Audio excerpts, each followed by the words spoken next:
घंटा बघू शकता तुम्ही.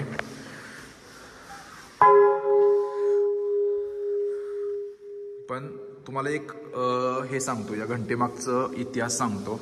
आता ही घंटा तुम्ही बघू शकता, या घंटेवर क्रॉस चिन्ह आहे, म्हणजे थोडक्यात ख्रिश्चनांचं चिन्ह आहे. तर ख्रिश्चनांची जी घंटा आहे, जी त्यांच्या चर्चमध्ये घंटा असते, ती आपल्या इथं कशी आली हिंदूंच्या मंदिरात.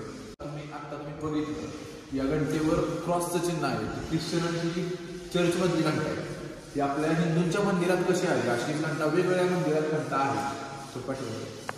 अशाच घंटा हिंदूंच्या वेगवेगळ्या मंदिरात आपल्याला बघायला मिळतात. याच्या मागं खूप मोठा इतिहास आहे. ज्यावेळेस मराठ्यांचं साम्राज्य अटक ते कटक आणि तंजावर ते पेशावर असं म्हटलं जातं, पण याहीपेक्षा मराठ्यांचं मोठं साम्राज्य होतं. ते पाकिस्तान आणि अफगाणिस्तानची जी बॉर्डर आहे, खैबर खिंड, इथपर्यंत मराठ्यांचं साम्राज्य पसरलं होतं. आणि जे गोव्यातले पोर्तुगीज असतील, मुंबईतले इंग्रज असतील, सुरतीचे इंग्रज असतील किंवा डच असतील, यांच्या ज्या चर्च होत्या त्यांच्यावर मराठी अक्षरशः आक्रमण करायचे.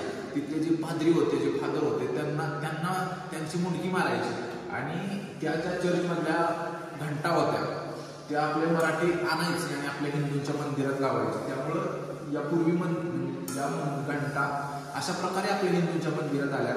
आणि अशा घंटा आणणं त्या चर्चमधून त्यावेळेस शौर्याचं किंवा असं प्रतीक मानलं जायचं. त्यामुळे ह्या घंटा आपल्याकडे आल्या.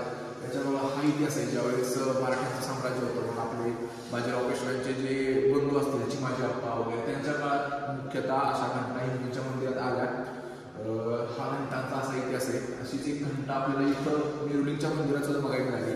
त्यामुळं नक्कीच या मंदिरात कोणतरी मोठा मराठा योद्धा आला असेल आणि त्यांनीच ही घंटा इथे ठेवली असेल. त्याच्या मागे काहीच डाऊट नाही आहे.